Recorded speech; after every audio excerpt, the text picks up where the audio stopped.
La charla de esta noche va a tener que ver con vínculos que puedan existir entre los contadores públicos en su ejercicio profesional y las prácticas de corrupción corporativas.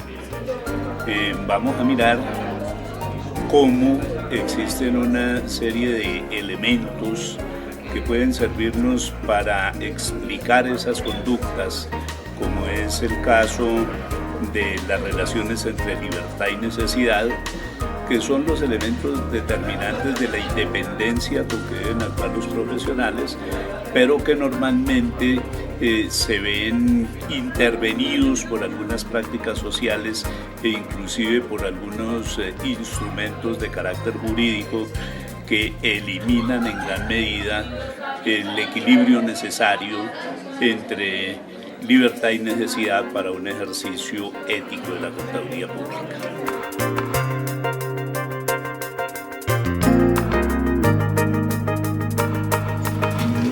Yo voy a empezar por recapitular un par de asuntos que tocó en su exposición la profesora Catherine, que me parece que no se pueden dejar pasar desapercibidos.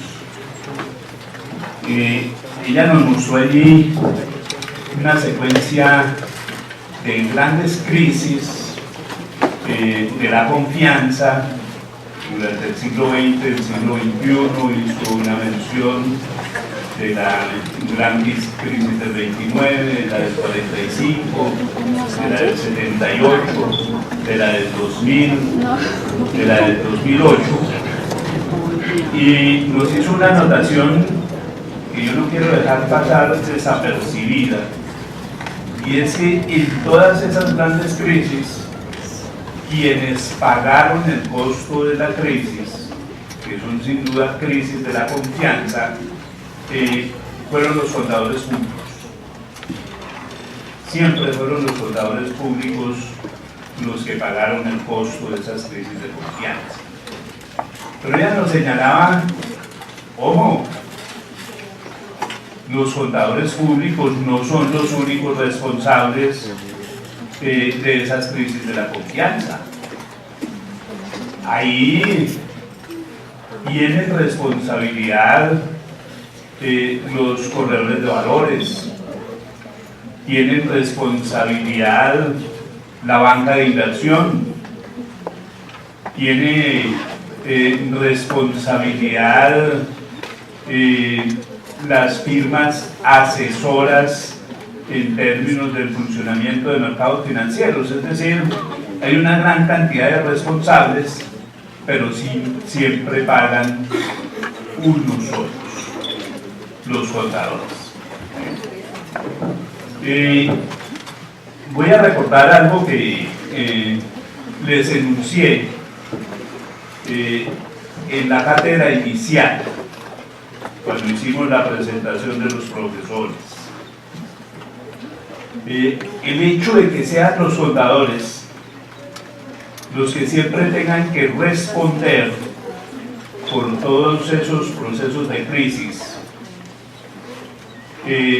se debe a una práctica religiosa, a una práctica de las religiones hebraicas que se conoce con la denominación del chivo expiatorio.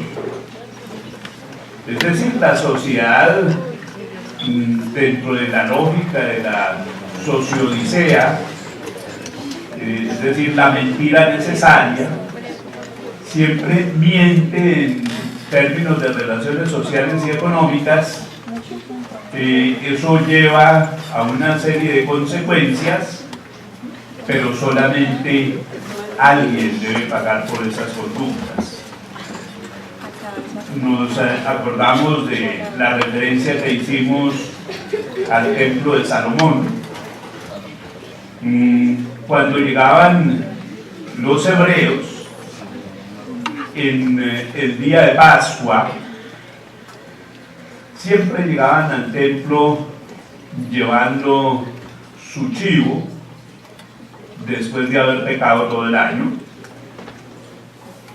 y sacrificaban el chivo y lo lanzaban allá a las brasas de ese gran horno que estaba instalado en el templo de Salomón para expiar sus culpas. Es decir, peque todo el año que el chivo expiará sus culpas.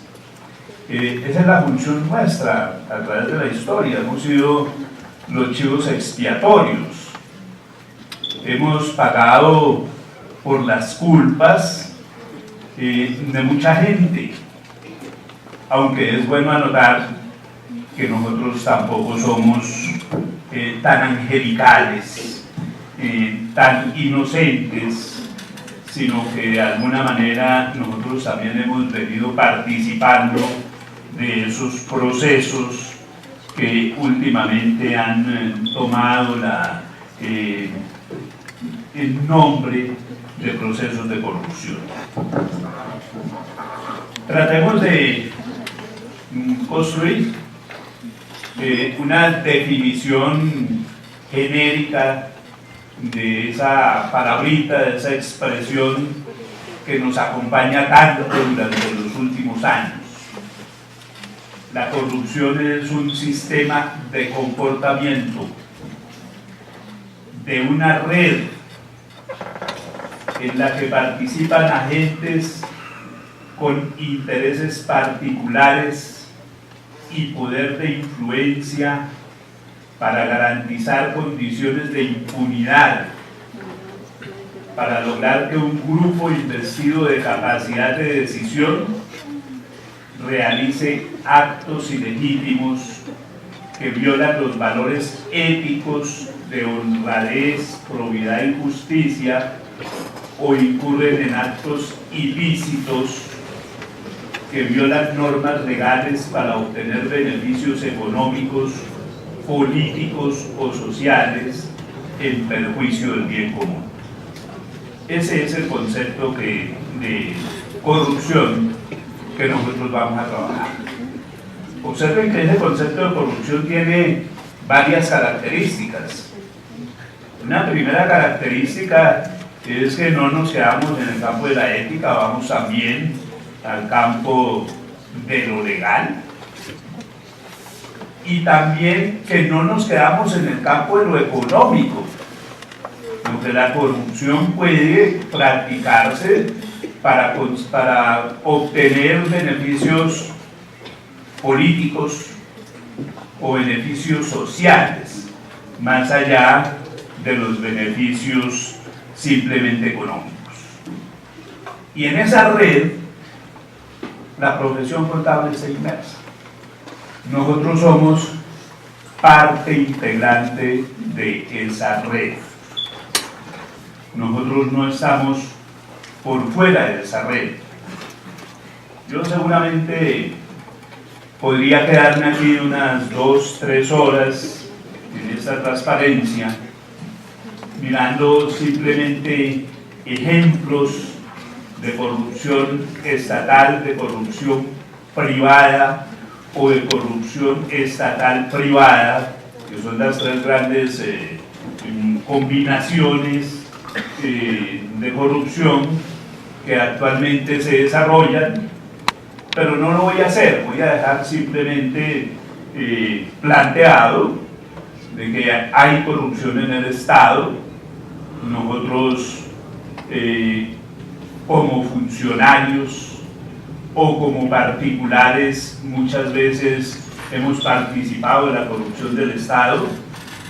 Hay corrupción en las instituciones privadas y hay corrupción en esa alianza del cohecho, en esa alianza de la confusión, donde tanto funcionarios del Estado como organizaciones o personas de carácter privado logran beneficios a través de esos procesos de corrupción. Ya sabemos, el culpable es el votado. Somos los chivos expiatorios y eso no lo vamos a ocultar. Pero ¿cómo vamos a generar nosotros algunas explicaciones de por qué participamos de alguna manera dentro de esos procesos de corrupción. Y vamos a decir que la causa fundamental de nuestra participación en esos procesos de corrupción está determinada por un valor fundamental que debería caracterizar el ejercicio profesional, que es la independencia. El asunto es que cuando nosotros estudiamos mucho ética o inclusive regulación profesional, hemos tenido algunas ideas un poco subjetivas, un poco románticas sobre la independencia. La independencia es actuar con objetividad, es no dejarse afectar por factores externos cuando se va a producir algún acto que está orientado al cumplimiento de la función social de los contadores públicos, que es la función de construir confianza. Pero no hemos mirado cuáles son los elementos que determinan esas concepciones sobre la independencia. Digamos que nos hemos quedado en los márgenes cuando miramos solamente algunas amenazas que básicamente tienen que ver con problemas de carácter individual. Será por aquello de que la moral es un comportamiento individual. Entonces decimos, no es que si el contador recibe dádivas, no es que si el contador está unido por lazos de sangre, no es que si el contador hace autorrevisión, si el contador tiene autointerés, entonces no puede tener independencia. Lo que vamos a hacer esta noche es mirar el asunto desde una perspectiva de carácter sociológico. ¿Cómo es eso de la independencia desde una perspectiva de carácter sociológico? Voy a decir que hay dos grandes variables que determinan la independencia en el ejercicio profesional, que sería la garantía de no participar en los procesos de corrupción. Y participamos en procesos de corrupción porque no somos independientes. Esas dos grandes variables se llaman la libertad y la necesidad. La libertad tiene que ver de alguna manera con el ejercicio de la voluntad. Yo soy libre cuando tomo decisiones fundamentado en la voluntad de hacer algo. Cuando ejerzo mi autonomía para realizar alguna actividad.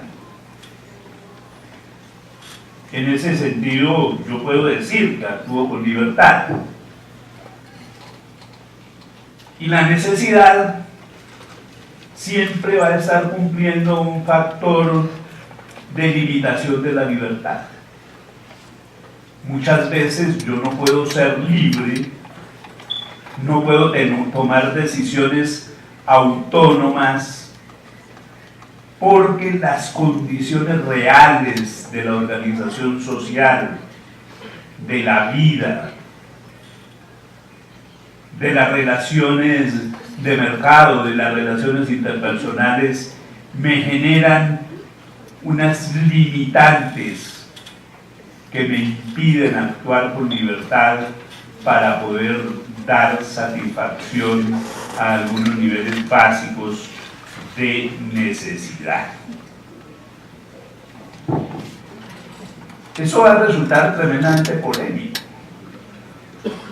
Nosotros nos hemos acostumbrado, siempre que hablamos de ética profesional, como a hacer una clasificación desde mi punto de vista muy superficial de buenos y malos. Yo cada 8 días me someto a un tormento intelectual cuando como miembro de la Junta Central de Contadores tengo que juzgar esas conductas de los profesionales y sencillamente mirar las cosas con una relativa objetividad, donde las decisiones se establecen con base a violó la norma o cumplió la norma. Si la violó, debe ser sancionado; si la cumplió, debe ser exonerado.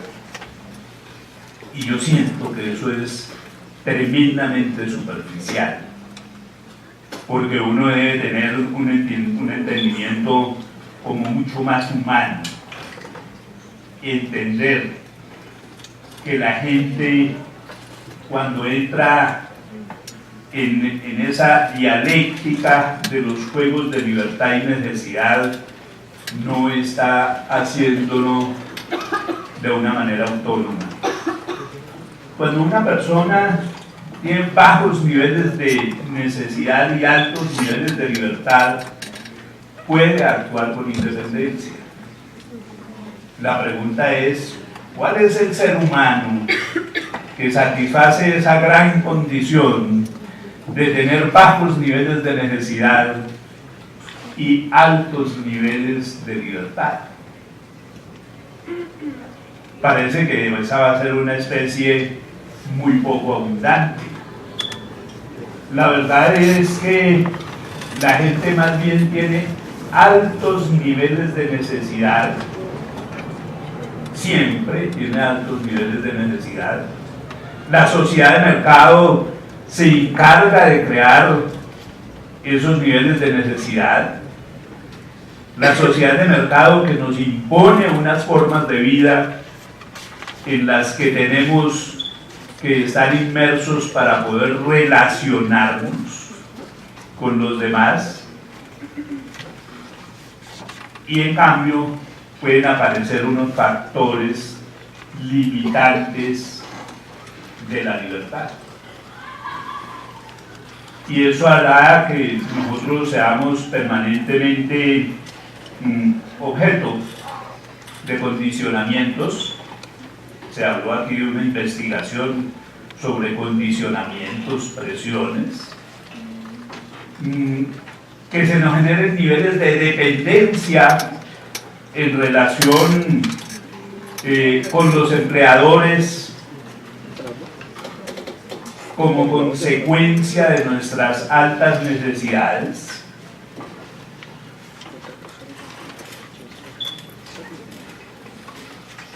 O que seamos sujetos no de condicionamientos individuales, sino de condicionamientos sociales.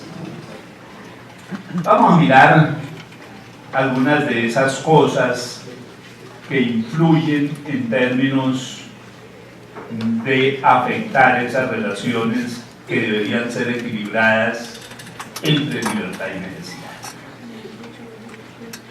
La primera tiene que ver con el mercado de servicios profesionales.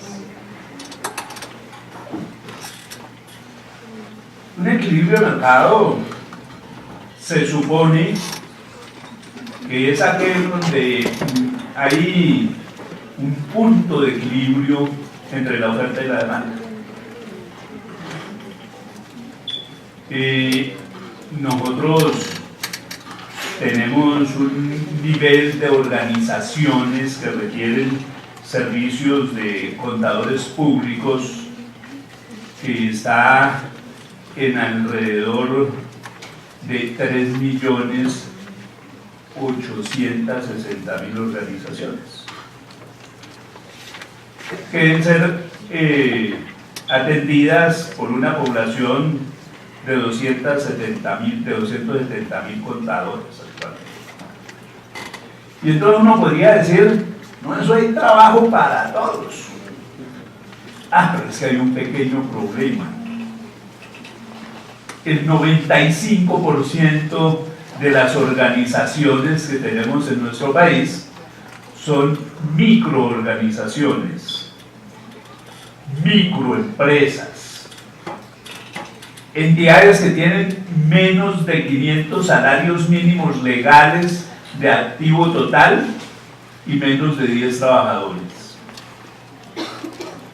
Y por supuesto, una empresa de esas dimensiones no se puede dar el lujo de hacer vinculaciones de profesionales de la contabilidad en términos de tiempo completo. El servicio laboral para nosotros se nos está volviendo una especie de extinción. Las empresas ya no contratan contadores públicos por relaciones laborales. Lo hacen por relaciones civiles y en unas condiciones supremamente difíciles.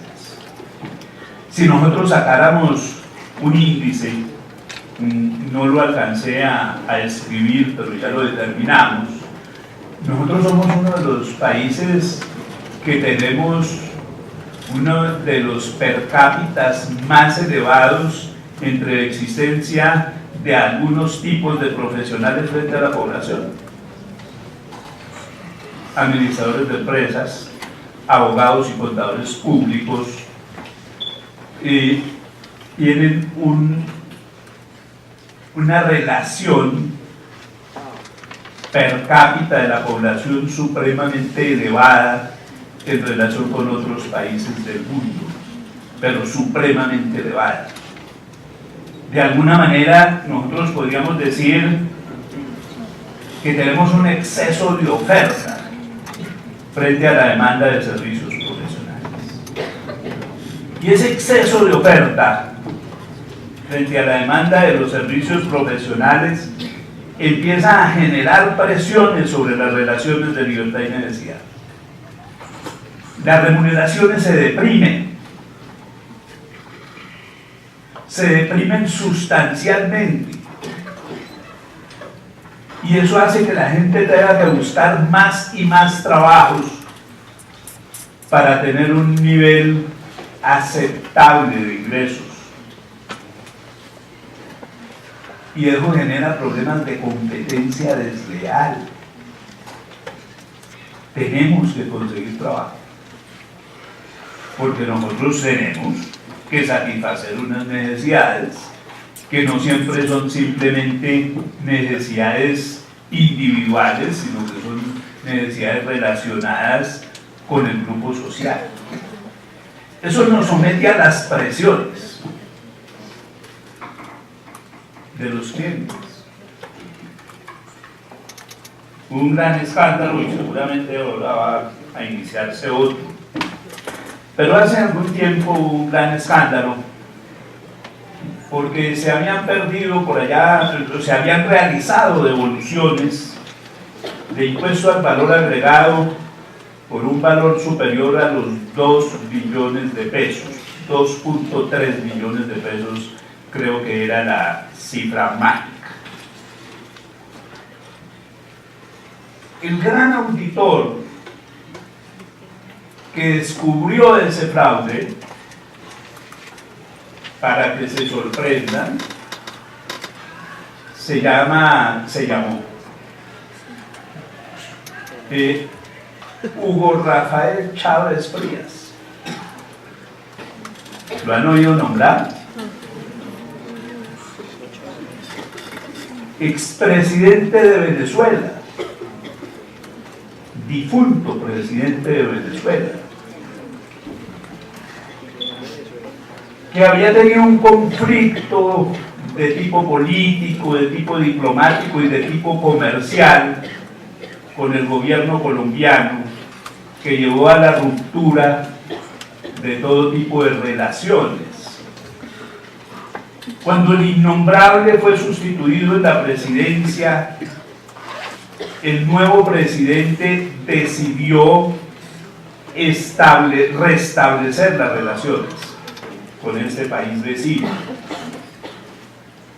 Y el segundo día de gobierno, el 8 de agosto, se citaron, para que fuera bien simbólico, en la quinta de San Pedro Alejandrino, en la ciudad de Santa Marta, el lugar donde murió Bolívar. Pero Santos dijo, yo no voy a llegar allá a las 12 para que diga que es que me estoy muriendo de ganas, yo mejor voy a llegar más tardecito. Llegó a la 1:30, Chávez llegó a las 3. Se sentaron a discutir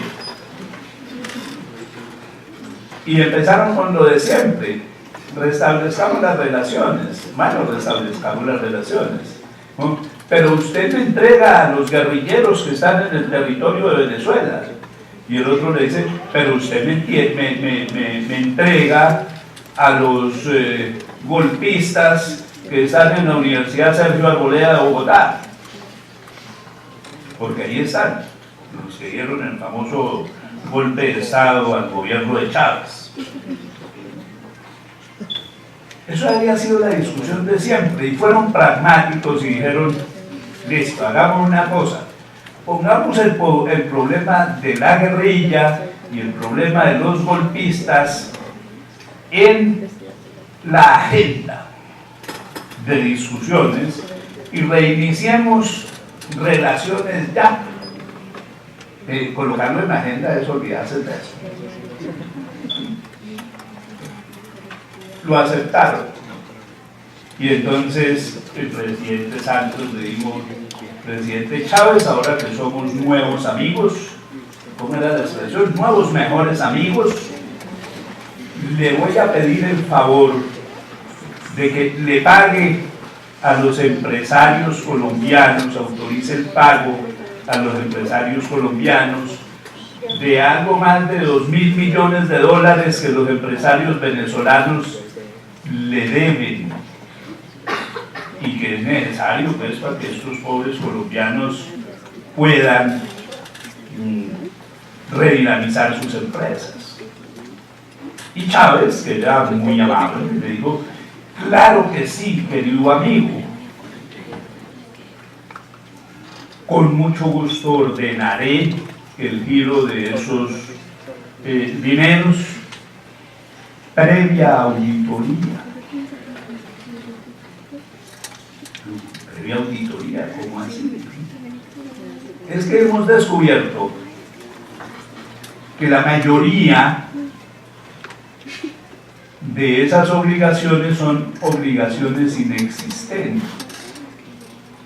Se trata de un negocio mediante el cual los colombianos hacen falsas exportaciones, y cuando se les gira el valor de esas falsas exportaciones, ellos retiran el valor de su comisión y le depositan el resto del dinero en paraísos fiscales a los empresarios venezolanos, como un mecanismo para sacar fondos del Estado de Venezuela. Entonces, por eso tenemos que hacer auditoría. Y usted debería hacer auditoría también. Y Santos le dijo, ¿yo por qué? Dijo, porque a usted le cobran devoluciones del IVA sobre esas exportaciones ficticias.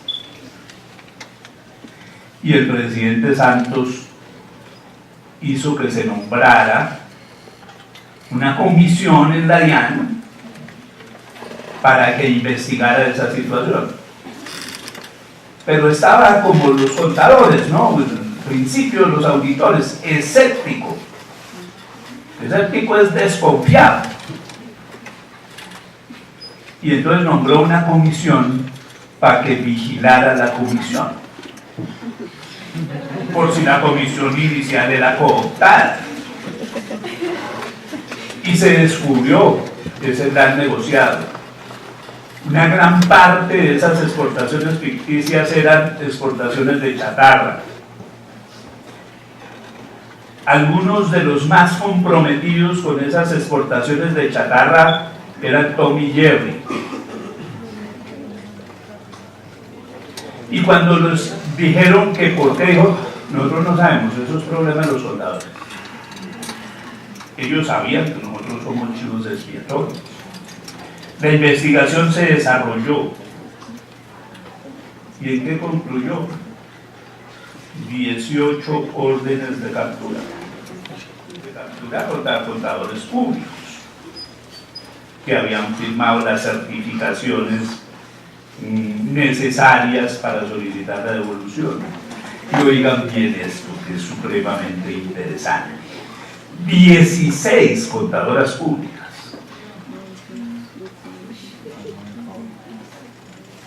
Eso a mí me rompió muchos paradigmas. Y se iniciaron las investigaciones. Yo fui a visitarlas a la cárcel. No era visita conyugal.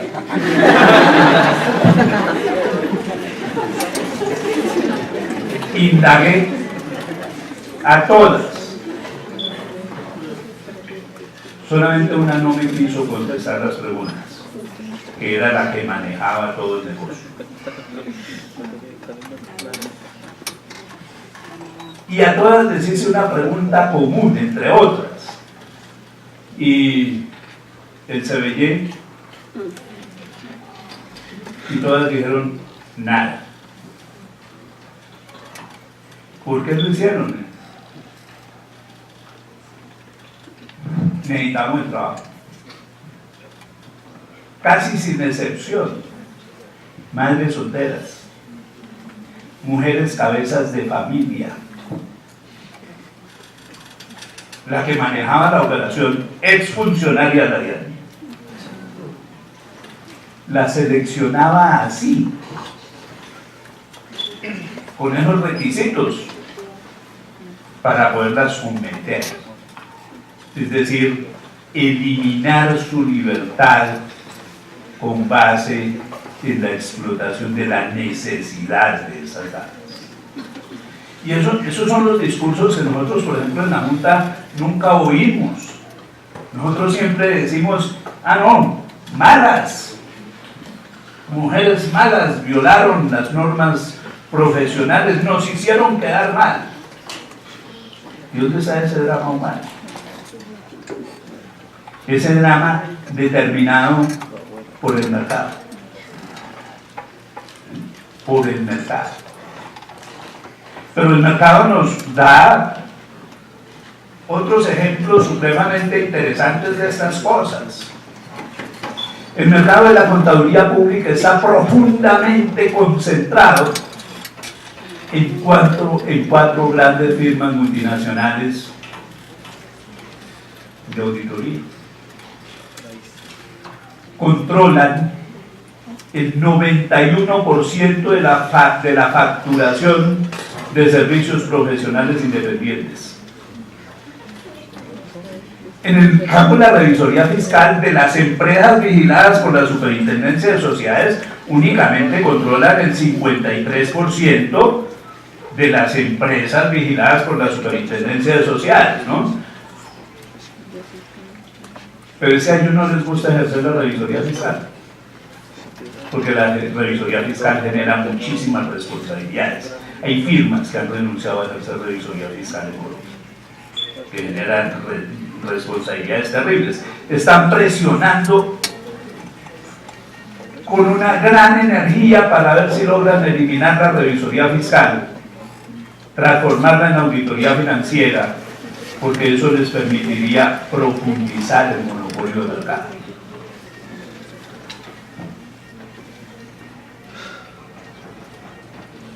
Y a nosotros nos hablan de mercado libre.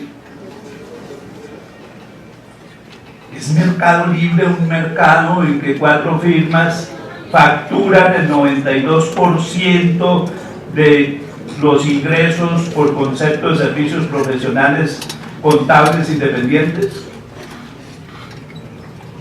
Ese no es un mercado libre. Y esa idea del mercado libre se ve mucho más deprimida cuando uno llega a conocer ciertos documentos. A mí me entregaron un documento hace algo más de un año, yo lo publiqué en redes, donde una firma nacional de contadores presenta un derecho de petición a una empresa de energía para que le explique las causas por qué lo descalificaron de la licitación para participar en la adjudicación de la revisoría fiscal. Y el presidente de la empresa de energía le responde que existe una instrucción del Ministerio de Hacienda que determina que en todas las empresas u organizaciones donde el gobierno tenga poder decisorio se designen como revisores fiscales firmas multinacionales de auditoría. El propio gobierno desequilibrando los mercados libres, deprimiendo mucho más las posibilidades de las grandes mayorías profesionales para acceder a los mercados. Ese es entonces uno de los factores que juegan en esa desfiguración del equilibrio que debiera existir entre libertad y necesidad. Solo el primero. El segundo, la sociedad de consumo. Nosotros hemos superado el Homo sapiens y nos hemos convertido en Homo ludens. Nuestras grandes satisfacciones las encontramos en el placer, y la fuente fundamental del placer es el consumo, y eso nos lo están alimentando constantemente a través de los medios de comunicación, constantemente. Nos están creando necesidades todos los días, necesidades muchas veces artificiales para podernos integrar en las relaciones sociales. Imagínense ustedes una niña que no pueda comprar el Impulse, pues jamás te podrá tener el disfrute de que un hombre que no haya visto antes le regale flores. Es la construcción de esos fetiches donde nos dice: para que usted sea feliz necesita consumir, y los consumos incrementan nuestras necesidades. Los consumos se convierten en el factor de éxito.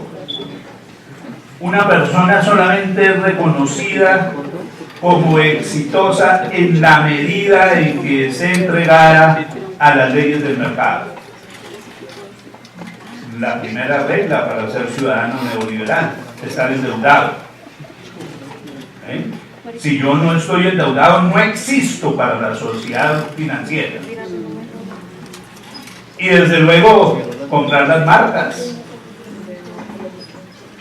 Estar en la onda precisa de la sociedad de consumo. Es que, ¿qué tal una niña ir a 2 fiestas con el mismo vestido? Qué vergüenza, no es una mujer exitosa.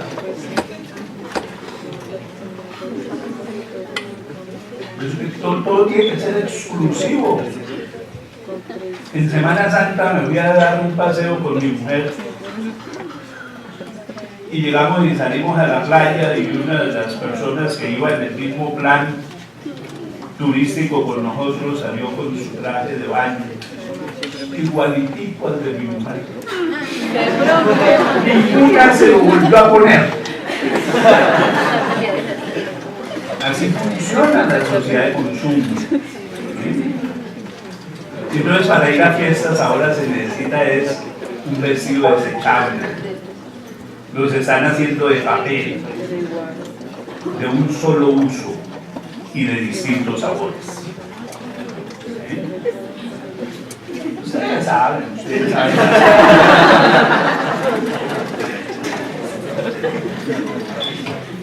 Nos aparece otro elemento en esas modificaciones de las relaciones de libertad y necesidad. Esta vez ya no van a actuar sobre la necesidad, como en el caso de la regulación.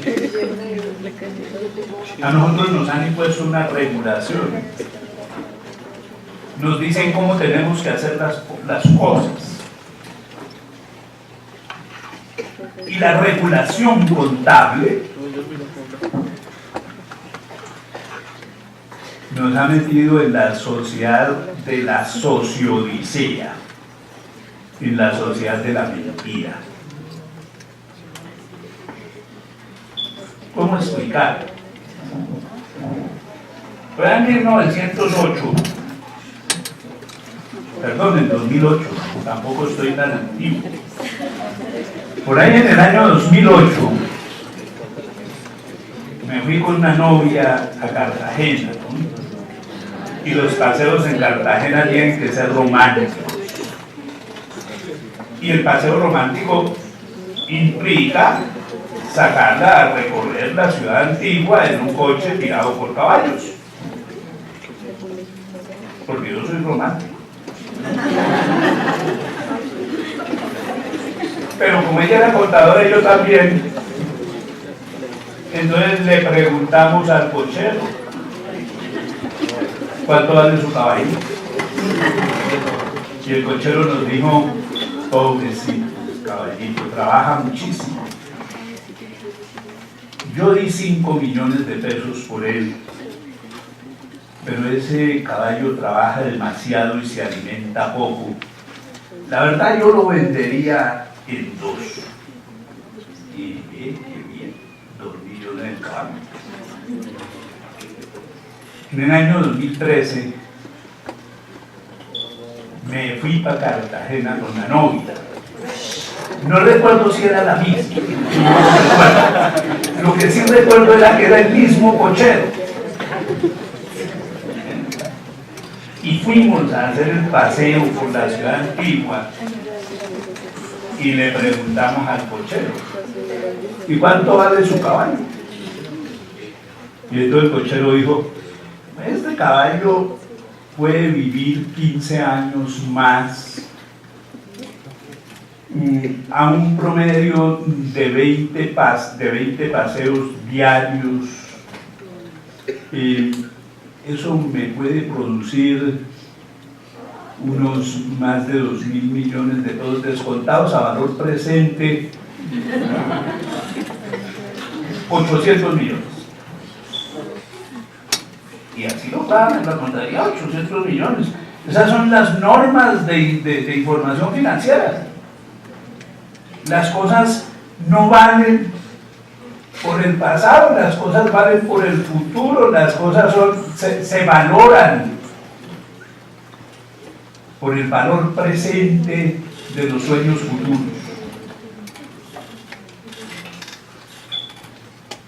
Y nos dicen, con esas reglas tienen que producir información financiera.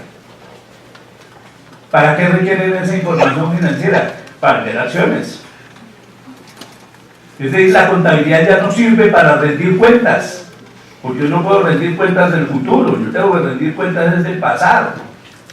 La nueva contabilidad hizo que la información contable cambiara su función social de ser un instrumento de rendición de cuentas a ser un instrumento de marketing para promocionar la venta de acciones. ¿Y qué es lo que hace uno cuando va a vender? Ustedes no se han ido, por ejemplo, a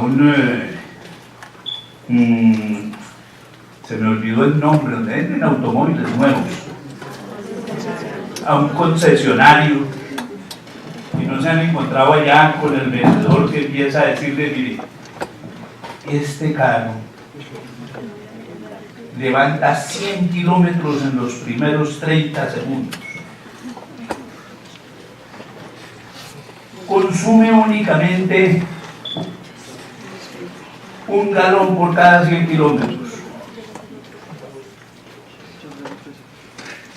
Y les echa todas las historias, ¿sí? y es al que más se le sube la lucha. Y le están vendiendo un poco de ilusiones. Y entonces uno que quiere realizarse con las ilusiones termina comprándolo. ¿Qué fue lo que le vendieron del carro? Una ilusión. Uno compró fue los argumentos del vendedor, la ilusión de que va a tener unas realizaciones. Esos son los estados financieros hoy. Es la construcción de la ilusión para que la gente invierta en los mercados de valores. No tiene nada que ver con la verdad. Oiga, y nos dan esa regulación, pero nos dicen como contadores, ojo, ustedes tienen que hacer control de operaciones, tienen que denunciar las operaciones sospechosas de lavado de activos. No, esas no tienen que denunciarlas, tienen que reportar. Y tienen que denunciar las operaciones sospechosas de constituir delitos contra la administración pública, el patrimonio económico o el orden económico y social. Es decir, las normas del ejercicio profesional nos están diciendo: examinen los hechos individuales para determinar si en esos hechos individuales se ha incurrido en estas conductas. Y las otras normas nos dicen: no, la contabilidad no importa, son los estados financieros. Y los estados financieros no muestran operaciones, muestran saldos. Y como un saldo es un resumen, eso uno no sabe lo que en el fondo hay allá. Cuando uno no sabe cómo elaboran la morcilla, no ha ido a mirar cómo fue que le metieron la sangre, el arroz y las alberjas a la tripa, sino que simplemente se va a deleitar con su sabor, porque uno no sabe qué le están dando. Así pasa con los saldos frente a las operaciones. ¿Ven? Son cosas totalmente distintas. Y luego nos dicen otro discurso maravilloso. Y para cumplir esas funciones, que son de examen de operaciones, entonces ustedes tienen que aplicar normas de auditoría. Y resulta que las normas de auditoría son para examinar saldos, no para examinar operaciones. Y uno dice: ¿cómo así? Hay una regulación que me establece unas funciones del Código de Comercio y otra regulación que me dice cómo trabajar en lo que llaman los marcos técnicos, los nuevos marcos técnicos, que están hablando de cosas distintas. Dos regulaciones paralelas y contradictorias. Y eso genera unas condiciones de anomia, degeneramiento de los conceptos, pérdida de obligatoriedad, de aplicabilidad de las normas. Y ese es el mundo en que nosotros vamos a ejercer. Y seguimos creyéndoles que es que eso de los estándares es la superrevolución. Les quiero hacer un comentario sobre cuál es el criterio de esa revolución actualmente en el sector público. La nueva constitución política, la de 1991, para mí inició un proceso de institucionalización de la corrupción. Y el artículo fundamental con que inició ese proceso de institucionalización de la corrupción fue la eliminación del control fiscal en el sector público, entendido como un sistema de vigilancia, para sustituirlo por un procedimiento de auditoría. La auditoría es posterior, es selectiva, y uno no puede controlar de para atrás. Es imposible controlar de para atrás. Algunos lo creen, sobre todo por la influencia de la publicidad. Viven convencidos de la eficacia de la píldora del día después. Y eso es como decía mi abuela: después del ojo afuera, piedras lleva. No se puede controlar de para atrás. Es imposible controlar de para atrás.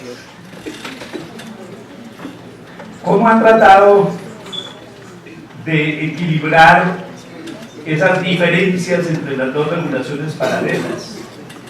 Mediante unos recursos que son realmente censurables. La sinonimia. Mire, es que el artículo 208 del Código de Comercio dice que los revisores fiscales deben examinar los estados financieros con base en técnicas de interventoría de cuentas. Y el nuevo marco dice que deben examinarse con base en normas de auditoría. Entonces llegan los genios y dicen: son sinónimos. ¿Sí? ¿De verdad son sinónimos? Es que el artículo 208 del Código de Comercio dice que hay que calificar la fidedignidad de la información, y las normas de auditoría nos hablan de razonabilidad, y entonces nos contestan: son sinónimos. Y eso es un engaño. Yo no voy a entrar en la definición de esos términos en esta noche por problemas de tiempo, pero les podría demostrar, y en cualquier momento lo haré, o lo haré a través de alguna publicación, demostrarles que esos términos no son sinónimos. Y en el sector público lo entendieron, y por eso el señor Contralor General de la República promovió una reforma constitucional que ya tuvo su proceso final en el Parlamento, restableciendo la fiscalización, la vigilancia de la actividad del Estado como método de control, porque la auditoría no sirve. La curva de la corrupción entre 1991 y nuestros días fue de un crecimiento geométrico, porque no se puede controlar después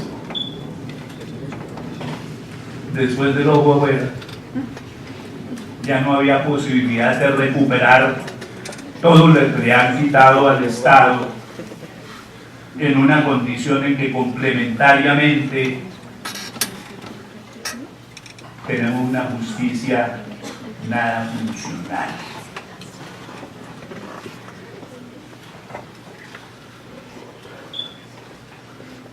¿Cómo quedamos nosotros frente a la corrupción? Somos socios necesarios. Las decisiones de alguna manera serán soportadas en nuestros criterios profesionales. Y hay una regulación que pareciera estar impulsándonos a ser partícipes de la lucha contra la corrupción, y otra que quiere hacernos partícipes de la corrupción. Eso sí, sin remuneración. Eso lo han evidenciado múltiples investigaciones empíricas. Observen ustedes las dos relaciones paralelas. La regulación caracterizada por funciones de vigilancia y control, y la regulación relacionada con el éxito de los mercados. El objeto de la regulación que está expresada en el Código de Comercio, tiende a que nosotros no nos comprometamos con los procesos de corrupción. Nos dice que la información debe dar cuenta de la propiedad y que el control se orienta a la protección patrimonial. ¿Qué nos dice la información del mercado? Que la información debe dar cuenta de los beneficios económicos futuros, no de la propiedad, eso no importa. Los beneficios económicos futuros, y que está orientado a la promoción del desarrollo de los mercados financieros, no a la protección de la propiedad, a la promoción del desarrollo de los mercados financieros.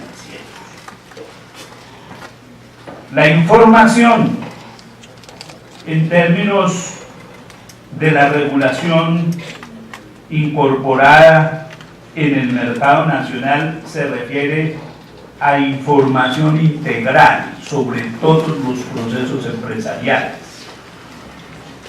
donde tiene inmensa importancia, por ejemplo, la contabilidad de gestión. E igualmente el control es integral porque vigila todos los actos de la administración en todos los momentos, antes, durante y después de las transacciones. ¿Y qué nos dice el enfoque de mercado? La información es periódica y solamente cuando se producen los estados financieros de propósito general. La evaluación es selectiva, pero algo más, la información es exclusivamente financiera. Ahí no cabe la información de gestión. Son los estados financieros de propósito general. Derechos. La información es privada en nuestra legislación y los dictámenes sobre esa información son públicos. En el otro modelo, la información es privada y los dictámenes son públicos, pero ese público lo podríamos colocar entre comillas porque su orientación no es el público en general, sino son los inversionistas reales o potenciales.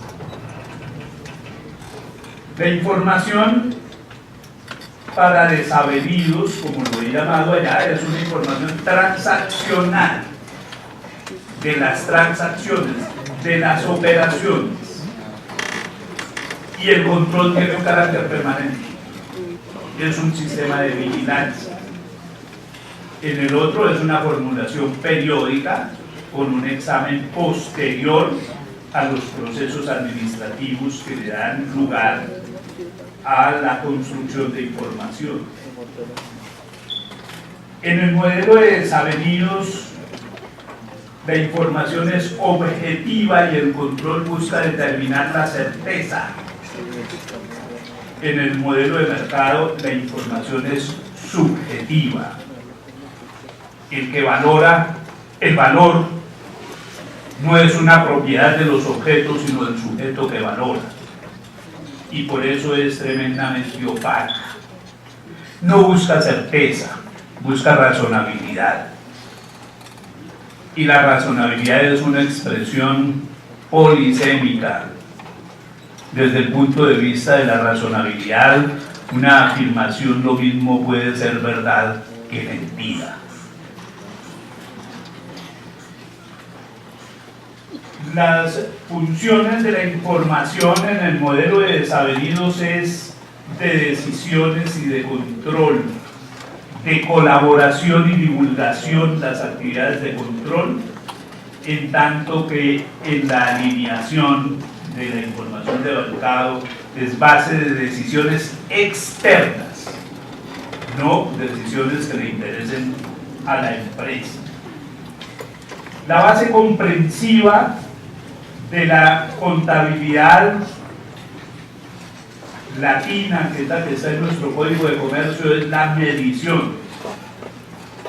Y sus características son la fidedignidad, el objetivo, el control de la fidedignidad derivada de la interventoría, entendida como un juicio crítico sobre las transacciones. Y lo que se hace en la auditoría es determinar una coherencia con una autorregulación.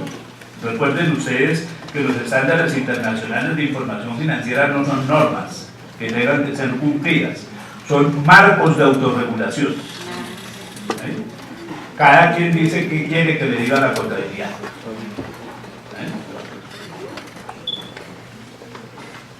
La base comprensiva en contabilidad de desavenidos es la medición, en el otro es la valoración, la integración con determinados procesos de justicia está dada por la construcción de pruebas, valor probatorio de la contabilidad que se materializa en la fe pública, mientras que en el otro campo se trabaja con reportes financieros que solamente construyen confianza inversionista. Los niveles de responsabilidad en uno y otro campo son totalmente distintos. En la relación de desavenidos, nuestros niveles de responsabilidad son extremadamente graves. Yo no voy a decir nada de eso para no chiviar al doctor Bermúdez en lo que les va a comentar sobre sus problemas de responsabilidad en la última sesión de este año de la cátedra itinerante. Observen ustedes, bueno, y una final, la regulación de la contabilidad y del control establecidos en nuestro Código de Comercio están fundamentados en derecho positivo, normas escritas, derechos y obligaciones iguales para todos. En la información de mercado es un problema de autorregulación profesional. Ese es el mundo en que nos movemos. Desde luego que nos esperan enormes desafíos en términos de cómo vamos a decidir nuestras acciones profesionales. Estamos frente a un gran dilema ético y jurídico. Hay un autor, psicólogo, que se llama Holbert, que nos habla del desarrollo moral de los individuos y nos dice que hay un comportamiento moral preconvencional donde la gente actúa por su propio interés o por temor al castigo, que hay un nivel convencional donde la gente actúa para integrarse a la sociedad y para cumplir la ley. Y hay un nivel posconvencional que es el nivel de la verdadera realización ética, de la verdadera realización moral, que nos dice que la cuestión es obrar con base en altos principios para la sociedad, aunque para ello haya que superar la ley, haya que pasar por encima de la ley. Yo tengo el convencimiento de que para nosotros actuar éticamente tenemos que llegar a ese nivel postconvencional. No nos basta el nivel convencional, porque como hemos visto en el nivel convencional nos dejaron en un profundo limbo normas sobre el mismo asunto que lo miran desde distintas perspectivas y exigen distintos resultados. Yo espero que esto sea un motivo de reflexión.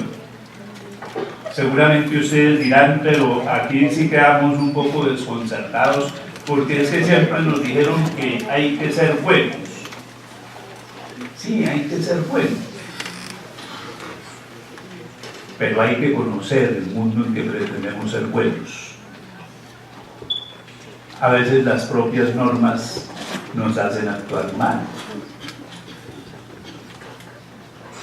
Pero hay un problema supremamente importante detrás de todas esas acciones, de todos esos comportamientos, y que se refiere a qué nos está condenando la sociedad actual en términos de las relaciones entre libertad y necesidad.